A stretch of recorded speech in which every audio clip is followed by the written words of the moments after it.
Supplementary offerings. The Lord said to Moses, "Speak to the Israelites and say to them, after you enter the land I am giving you as a home, and you present to the Lord food offerings from the herd or the flock as an aroma pleasing to the Lord, whether burnt offerings or sacrifices for special vows or freewill offerings or festival offerings, then the person who brings an offering shall present to the Lord a grain offering of 1/10 of an ephah of the finest flour mixed with 1/4 of a hin of olive oil. With each lamb for the burnt offering or the sacrifice, prepare 1/4 of a hin of wine as a drink offering. With a ram, prepare a grain offering of 2/10 of an ephah of the finest flour mixed with 1/3 of a hin of olive oil, and 1/3 of a hin of wine as a drink offering. Offer it as an aroma pleasing to the Lord. When you present a young bull as a burnt offering or sacrifice for a special vow or a fellowship offering to the Lord, bring with the bull a grain offering of 3/10 of an ephah of the finest flour mixed with 1/2 a hin of olive oil, and also bring 1/2 a hin of wine as a drink offering. This will be a food offering, an aroma pleasing to the Lord. Each bull or ram, each lamb or young goat is to be prepared in this manner. Do this for each one, for as many as you prepare. Everyone who is native born must do these things in this way when they present a food offering as an aroma pleasing to the Lord. For the generations to come, whenever a foreigner or anyone else living among you presents a food offering as an aroma pleasing to the Lord, they must do exactly as you do. The community is to have the same rules for you and for the foreigner residing among you. This is a lasting ordinance for the generations to come. You and the foreigner shall be same before the Lord. The same laws and regulations will apply both to you and to the foreigner residing among you." The Lord said to Moses, "Speak to the Israelites and say to them, when you enter the land to which I am taking you and you eat the food of the land, present a portion as an offering to the Lord. Present a loaf from the first of your ground meal and present it as an offering from the threshing floor.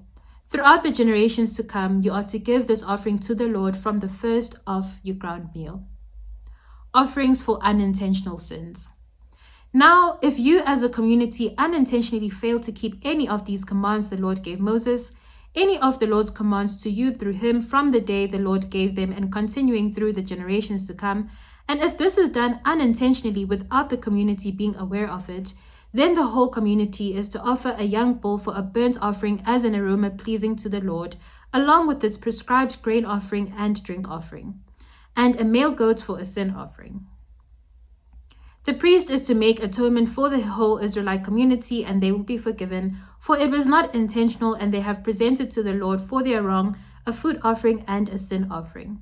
The whole Israelite community and the foreigners residing among them will be forgiven because all the people were involved in the unintentional wrong. But if just one person sins unintentionally, that person must bring a year-old female goat for a sin offering. The priest is to make atonement before the Lord for the one who sinned unintentionally, and when atonement has been made, that person will be forgiven. One and the same law applies to everyone who sins unintentionally, whether a native-born Israelite or a foreigner residing among you. But anyone who sins defiantly, whether native-born or foreigner, blasphemes the Lord and must be cut off from the people of Israel. Because they have despised the Lord's word and broken his commands, they must surely be cut off. Their guilt remains on them. The Sabbath breaker put to death. While the Israelites were in the wilderness, a man was found gathering wood on the Sabbath day. Those who found him gathering wood brought him to Moses and Aaron and the whole assembly, and they kept him in custody because it was not clear what should be done to him. Then the Lord said to Moses, "The man must die. The whole assembly must stone him outside the camp." So the assembly took him outside the camp and stoned him to death as the Lord commanded Moses. Tassels on garments. The Lord said to Moses, "Speak to the Israelites and say to them, throughout the generations to come, you are to make tassels on the corners of your garments with the blue cord on each tassel. You will have these tassels to look at, and so you will remember all the commands of the Lord, that you may obey them and not prostitute yourselves by chasing after the lusts of your own hearts and eyes. Then you will remember to obey all my commands and will be consecrated to your God. I am the Lord your God who brought you out of Egypt to be your God.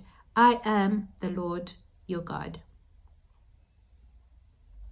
That was Numbers chapter 15. Igama lami ungqobile, but you can call me Coco. This is Spiritual Longevity. I will see you tomorrow.